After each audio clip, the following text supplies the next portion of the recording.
Hi guys, வணக்கம் வணக்கம். So இதயம் சீரியல் ரிவ்யூ பார்த்தலாமா? அதுக்கு முன்னாடி நம்ம சேனலை சப்ஸ்கிரைப் பண்ண மறந்துடாதீங்க. லைக் பண்ணுங்கள், ஷேர் பண்ணுங்கள், கமெண்ட்ஸ் பண்ணுங்கள். ஸோ சப்ஸ்கிரைபர் எல்லாமே அப்படியே 60லேருந்து அப்படியே 59, 58, 57 இப்படி அபவுட் 10ல் போயிட்டுருக்கு. ஸோ என்ன யூடியூப் தான் அப்படி பண்ணுதா இல்லை எனக்கு ஒன்றுமே புரியல. சரி, ஓகே, டன்.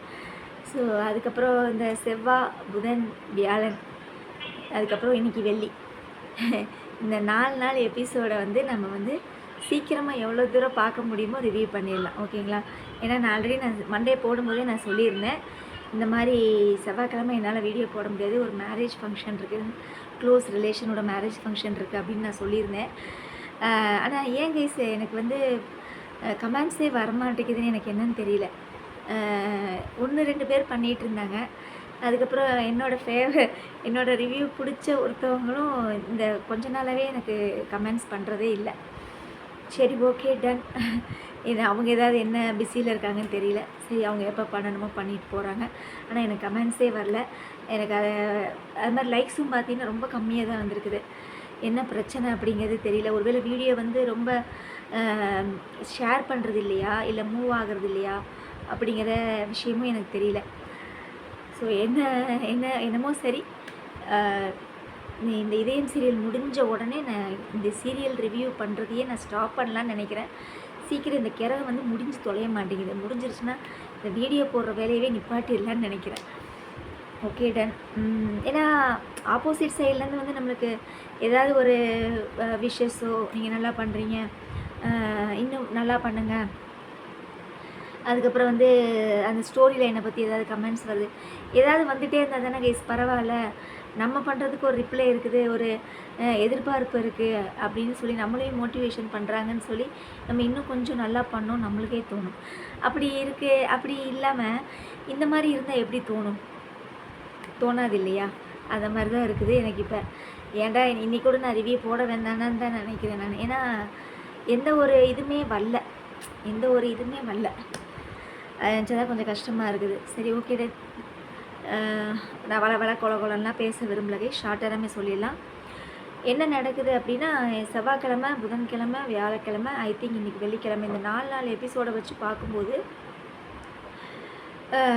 ஒன்றே ஒரு விஷயந்தான், இவ்வளோ ஒரு கேவலமான ஒரு கதையை நான் இது நாள் வரைக்கும் நான் பார்த்ததே இல்லை. ஸோ தான் நினைச்சது நடக்கிறதுக்காக என்ன வேணாலும் பண்ணலாம் அப்படின்ற ஒரு தாட்டு எவ்வளோ ஒரு தப்பான ஒரு தாட் அப்படிங்கிறது ரொம்ப தெளிவாக தெரியுது. யாரோ ஒரு பவானி, யாரோ ஒருத்தி ஏதோ ஒரு விஷயத்தில் சுதாகருக்கும் மித்ராவுக்கும் ஏதோ ஒரு ஹெல்ப் பண்ணிட்டேன்னு சொல்லிட்டு அவள் சொல்கிறதுக்கெல்லாம் இவங்க 2 பேரும் ஆடிட்டு இருக்காங்க. பார்த்தீங்களா? இது ஒரு கேவலமான விஷயமா இல்லை? அதுவும் சொந்த பாட்டி கல்யாணத்தை நடத்தி வைக்கிறதுக்காக அந்த அம்மா லண்டன்லேருந்து பறந்து வந்திருக்குது. அந்த அம்மாவுக்கே நீ ஜூஸில் இந்த மாதிரிலாம் நீ பண்ணேன்னா நீ எல்லாம் என்ன கேஸு? அவள் தான் சொல்கிறானா, உனக்கு எங்கே போச்சு மித்ரா புத்தி, அறிவு, கொஞ்சம் கூட மூளை எதுவுமே இல்லையா சுதாகருக்கு உனக்கும்? அதை எப்படி சம்பாதிக்காமையே, உழைக்காமையே, வேர்வை சிந்தாமையே அடுத்தவன் சொத்துக்கு ஆசைப்பட்டு இப்படிலாம் பண்ணுறீங்களே, அந்த சொத்தை சரி நீங்கள் சொல்கிற மாதிரியே வைங்க. இப்போ ஆதியோட சொத்தெல்லாம் உங்கள் கைக்கு வந்துருச்சு. பாரதிக்கிட்ட சொன்ன மாதிரி அவனை கொன்று அந்த ₹1 தூக்கி நெத்தியில் வச்சுட்டீங்க. பாரதிக்கிட்டேருந்து ஆதியை பிரித்தாச்சு, அவனையும் கொன்னாச்சு, எல்லா வேலையும் முடிஞ்சாச்சு. ஆதியோட சொத்தெல்லாம் பவானி கைக்கு வந்துருச்சு. சுதாகருக்கும் மித்ராவுக்கும் பங்கு போயிடுச்சு. சரி, ஒரு வேளை நீங்கள் அந்த சொத்தை அனுபவிக்க என்ட்ராகும்போது உங்களுக்கு ஹார்ட் அட்டாக் வந்தால் நீங்கள் என்ன செய்வீங்க பவானி மேடம்? வரும்போதே சிவியர் அட்டாக் வந்தால் என்ன செய்வீங்க உன் புருஷனுக்கும் உனக்கும்? இந்த சுதாகரும் மித்ராவும் வண்டியில் போயிட்டுருக்கையில் ஆக்சிடெண்ட் ஆச்சுன்னா என்ன செய்வீங்க? நீங்கள் மட்டும் என்ன 90-100 வயசு வரைக்கும் வாழ போகிறீங்களா? அது எப்படி உழைக்க மாட்டாங்களாமா, வேர்வை சிந்த மாட்டாங்களாமா, கண் முழிச்சு வேலை பார்க்க மாட்டாங்களாமா, எதுவுமே செய்யாமல் தண்டச்சோராக உட்காந்து அடுத்த சொத்துக்கு ஆசைப்பட்டு எல்லாத்தையும் வாங்கிடுறீங்க, அதுக்கிட்டேருந்து எல்லாத்தையும் பிடுங்கிடுறீங்க, எல்லாம் செஞ்சிடுறீங்க. ஆனால் அதை அனுபவிக்கிறதுக்கு உங்களுக்கு ஆயுசு எத்தனை எத்தனை வருஷம் நீங்கள் அந்த சொத்தை வச்சு சாப்பிடுவீங்க? எவ்வளோ ஒரு கேவலமான ஒரு சீரியலுங்கிறத நான் இன்றைக்கி தான் நான் பார்த்தேன். ரொம்ப நான் இன்றைக்கி ப்ரிவியூ பார்க்கும்போது ரொம்ப அப்செட் ஆகிட்டேன். அந்த பாட்டி பாரதியை கூட அவ்வளோ ஒரு இதாக நினைக்காது. ஆனால் மித்ரா வந்து தாம் பேத்தி கல்யாணத்தை நடத்தி வைக்கணும்னு அந்த அம்மா லண்டன்லேருந்து பறந்து வந்திருக்குது. அந்த அம்மாவே நீங்கள் இப்படி வச்சு செஞ்சீங்கன்னா நீங்களாம் என்ன பிறவிக, என்ன ஜென்மங்கள், நீங்களாம் என்ன ஜென்மங்கள் கூட கிடையாது. நீங்களாம் என்ன கேரக்டர் என்ன எதுன்னே தெரியல. அவ்வளோ ஒரு கேவலமான ஒரு கேரக்டராக இருக்குது இந்த பவானி, சுதாகர், மித்ரா பண்ணுறதுலாம்.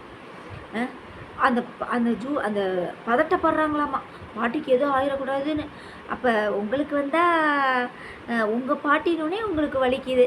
அப்போ அடுத்தவன் புருஷனை வந்து பிரித்து அந்த குழந்தைங்களுக்கு அப்பா இல்லாமல் பண்ணி அவன் ஆதி சொத்தெல்லாம் அடையணும்னு நினச்சி இவ்வளோ வேலைத்தனம் பண்ணுறீங்களே, இதெல்லாம் தெரிஞ்ச பாரதிக்கு எவ்வளோ கோவம் வரும்.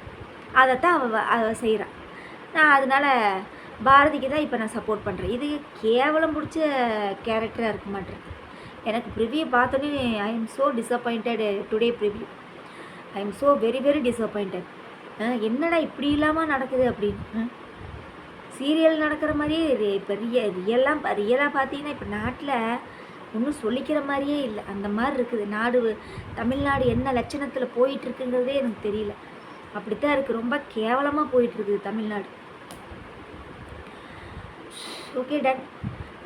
அதெல்லாம் பேசணும்னா வீடியோ ரொம்ப லென்த்தாக போயிடும். ஏற்கனவே இப்போயே 6 நிமிஷம் ஆகிப்போச்சு. ஸோ அப்போ செவ்வாய்க்கிழமை, புதன்கிழமை, வியாழக்கிழமை, வெள்ளிக்கிழமை இதெல்லாம் சேர்த்து வச்சு பார்க்கும்போது இந்த அம்மா அந்த லேப்டாப்பில் இருக்கிறதெல்லாம் பார்க்குது. யார்? பாரதி. பார்த்துட்டு அந்த லேப்டாப்போடு வெளியே வர்றையில் பவானி வந்து அந்த ஆஃபீஸே எரிக்கிற மாதிரி ஒரு சிஜிஐ க்ரியேட் பண்ணுறாங்க. நான் தான் ஆல்ரெடி நான் சொல்லியாங்க, இது வந்து ஒரு ரிவெஞ்ச் ஸ்டோரி. அதாவது பணத்துக்காகவும் அடுத்தவனோட சொத்தை அடையிறதுக்காகவும் என்ன வேணாலும் பண்ணலாம் அப்படிங்கிற ஒரு மைண்ட் செட்டோடு இந்த சீரியல் இருக்குது. இது ஸ்டோரி கிடையாது, இது வந்து ஒரு கதைக்களம் கிடையாது, இது வந்து ஒரு கொலைக்களம், இது வந்து ஒரு ரிவெஞ்ச், பழிவாங்கிற படலம். ரிவெஞ்ச் தான் அதிகமாக இருக்குது. அவள் அப்படி பண்ணிட்டாளா, அவள் நம்ம செஞ்ச வீடியோவை பார்த்துட்டாளா, நீ அவளோட சேர்த்து வச்சு இந்த ஆஃபீஸையே கொளுத்திடணும், செஞ்சிடணும், வச்சிடணும். என்னது இது? படங்கள் தான் அப்படி எடுக்கிறாங்கன்னா சீரியலும் இப்போ அப்படி ஆகிப்போச்சு. அதுக்கப்புறம் அந்த லேப்டாப்பை வந்து தீயில விழுந்துருதாமா, அதை எடுத்து கொண்டு போய் இந்த அம்மா சர்வீஸுக்கு கொடுக்குது. அதுக்கப்புறம் அதை திருடுறதுக்கு மித்ராவும் நந்தினியும் வேஷம் போட்டு வர்றாங்க. அது ஒரு காமெடியாக இருந்தது. அதுக்கப்புறம் அந்த காமெடிக்குள்ளேயும் ஒரு ரொமான்ஸ் என்ன நடக்குது அப்படின்னா, இந்த குட்டீஸுக ரெண்டும் தமிழும் ஆதி என்ன செய்கிறாங்கன்னா பலூனை வச்சு விளையாடிட்டு இருக்கிறாங்க. அதில் ஒரு பலூனில் அந்த அம்மா ஊதிருச்சு. யார்? பாரதி.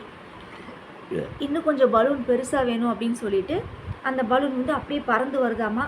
அப்போ ஹாலில் வந்து ஆதி உட்காந்துருப்பாராமா. அந்த ஆதிக்கிட்ட வந்தோடனே இந்த பலூனை பெருசாக ஊதித்தாங்கப்பா அப்படின்னு சொல்லி அந்த பையன் கேட்டோடனே அவள் ஊதின பலூன்லேயே இவன் வந்து ஊதிக்கிட்டு இருக்காப்புல. உடனே மூச்சாக கலந்தங்காட்டியே அந்த அம்மா ட்ரீமுக்கு போயிடுச்சு. சரியா? ஆனால் உடனே இந்த அம்மா ட்ரீமுக்கு போயிடும். அதான் உண்மை. என்ன நடக்குதுன்னா அந்த ட்ரீமில் வந்து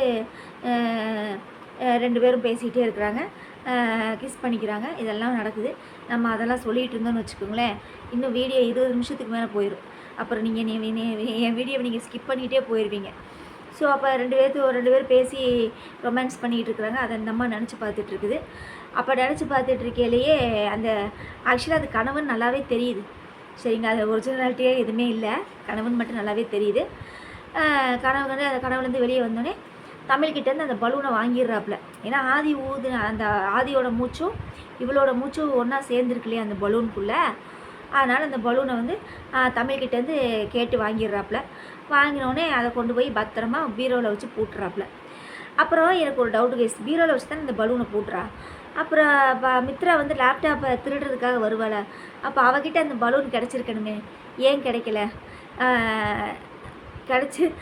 கிடச்சிருந்ததுன்னா கண்டிப்பாக ஊசியை வச்சு குத்திருப்பா, அது வேறு விஷயம். ஆனால் ஏன் கிடைக்கலன்னு தெரியல. அவள் தேடி வந்தது லேப்டாப்பை தானே, பலூனை தேடி இல்லைல்ல, அதனால் விட்டாச்சாட்டிருக்குது. சரி, ஓகே டன். அவ்வளோதான் கைஸ். 4 நாள் இதை ஷார்ட்டாக நான் ரிவ்யூ பண்ணிட்டேன்னு நினைக்கிறேன். அவ்வளோதான். நெருப்புலேருந்து காப்பாற்றியாச்சு, லேப்டாப்பை சர்வீஸ்க்கு அனுப்பியாச்சு. இனி என்ன நடக்குது? இவங்க 2 பேரோட நிச்சயதார்த்தத்தை நடத்துறதுக்காக பவானி வந்து ஒரு பிளான் போடுறாப்புல.